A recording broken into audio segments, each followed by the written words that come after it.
Welcome my icon Bandana blog. দুর্দান্ত স্বাদে গন্ধে ভরা গাঠি কচু ইলিশ মাছের ঝোল রেসিপি নিয়ে চলে এলাম। কি কি উপকরণ লাগছে চলুন দেখে নেওয়া যাক। নিয়েছি গাঠি কচু, ইলিশ মাছ, টমেটো, পেঁয়াজ, আদা, ধনেপাতা, কাঁচা লঙ্কা। আরও সামান্য কিছু উপকরণ লাগছে যেগুলো দেখাতে পারলাম না, পরপর দেখে নেবেন। গ্যাসের ওভেনে কড়াই বসিয়ে দিলাম, এতে সামান্য সর্ষের তেল দিয়ে তেল বেশ ভালোভাবে গরম হয়ে আসতে এর মধ্যে মাছগুলো একে একে দিয়ে ভাজা ভাজা করে তুলে নেব। এই পর্যায়ে গ্যাস মিডিয়াম টু লো রেখে মাছগুলো এপিট ওপিট ভেজে নিচ্ছি। আরও বেশ কিছুটা সময় হাতে নিয়ে মাছগুলো ভালো করে ভাজা ভাজা করে তুলে নেব। খুব বেশি মাছগুলো ভাজবো না, আর একদম খুব কমও ভাজবো না, তো মিডিয়াম ভাজা ভাজা করে তুলে নেব। তো দেখুন মাছগুলো ভাজা ভাজা করে তুলে নিয়েছি। সেই তেলে কচুগুলো কেটে ভালো করে ধুয়ে পরিষ্কার করে রেখেছিলাম, সেই তেলের মধ্যে কচুগুলো সব একে একে দিয়ে দিলাম। দিয়ে বেশ কিছুটা সময় হাতে নিয়ে কচুগুলোকে খুব ভালো করে কষিয়ে নেব। এই খুব সহজভাবে আপনারাও একবারের জন্য হলেও গাঠি কচু ইলিশ মাছের এই ঝোল রেসিপি বানিয়ে খাবেন। না বানিয়ে খেলে কিন্তু কখনোই বুঝতে পারবেন না যে এর স্বাদ কতটা ভালো হয়।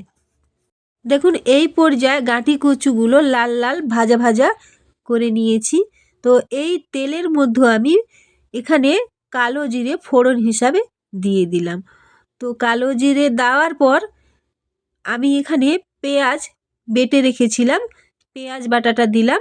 দিয়ে খুব ভালো করে আবারও বেশ কিছুটা সময় হাতে নিয়ে কষিয়ে নেব, যতক্ষণ পর্যন্ত না পেঁয়াজের গা থেকে কাঁচা গন্ধ যায়। তো পেঁয়াজটা ভাজা ভাজা হয়ে গিয়েছে, এর মধ্যে আদা বাটা দিয়ে দিলাম বেশ কিছুটা পরিমাণে। যেহেতু গাঠি কচু হেলহেলে ভাব থাকে, তো এই রেসিপিটাতে একটু আদার পরিমাণ বেশি করে ব্যবহার করবেন। গাঠি কচুর মধ্যে এই যে হেলহেলে ভাব একটা মানে খারাপ একটা যে মানে থাকে, সেটা এই আদা বেশি পরিমাণে ব্যবহার করাতে সেই খারাপ মানে এটা কিন্তু নষ্ট করে দিবে আদা। তো এর মধ্যে আমি কাঁচা লঙ্কা চেরা কয়েকটা দিয়ে দিয়েছি, আর গোল গোল করে টমেটো কেটে রেখেছিলাম, টমেটোগুলোও দিয়ে দিলাম। একে একে সমস্ত কিছু খুব ভালো করে আবারও হাতে বেশ কিছুটা সময় নিয়ে ভাজা ভাজা করে নেব। তো আবারও আমি এখানে ক্যাপসিকাম কেটে রেখেছিলাম, ক্যাপসিকাম দিয়ে দিলাম, আর দিয়ে দিলাম ধনেপাতা কুচোনো। এখানে আমি কিন্তু কোনো রকম রসুনের ব্যবহার করিনি। তো আবারও বেশ কিছুটা সময় হাতে নিয়ে এইভাবে আমি ঠিক কষাতে থাকবো। আর এর মধ্যে এই যে পেস্ট মানে জলে গুলে রেখেছিলাম হলুদ, জিরে গুঁড়ো, ধনিয়া গুঁড়ো, শুকনো লঙ্কার গুঁড়ো, সেটা আমি খুব ভালো করে জলের সাথে গুলে এর মধ্যে দিয়ে দিয়েছি। তো এই মশলাটাও খুব ভালো করে আবারও আমি বেশ কিছুটা সময় হাতে নিয়ে কষাতে থাকবো এইভাবে। এই পর্যায়ে গ্যাসের আঁচটি মিডিয়াম করে রাখতে হবে। বেশি করে রাখলে মশলা পুড়ে যাওয়ার সম্ভাবনা থাকবে, আর মশলা পুড়ে গেলে রান্নার টেস্ট মোটেও ভালো হবে না। তো দেখুন কষাতে কষাতে মশলার কালার এমনিতে অটোমেটিকই আলাদা হয়ে গিয়েছে, আর এর মধ্যে আমি পরিমাণে নুনটা দিয়ে দিলাম।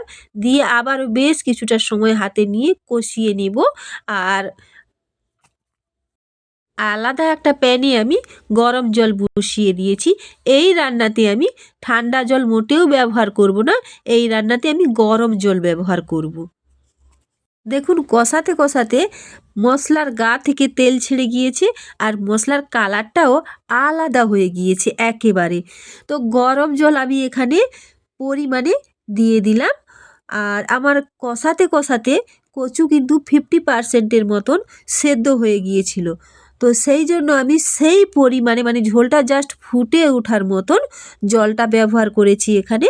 আর একটু নাড়াচাড়া দিয়ে দেখে নিচ্ছি। তো দেখুন আমি এই যে খুন্তি দিয়ে চেক করে দেখিয়ে দিলাম, কচুটা কিন্তু একেবারে সেদ্ধ হয়ে আসছে।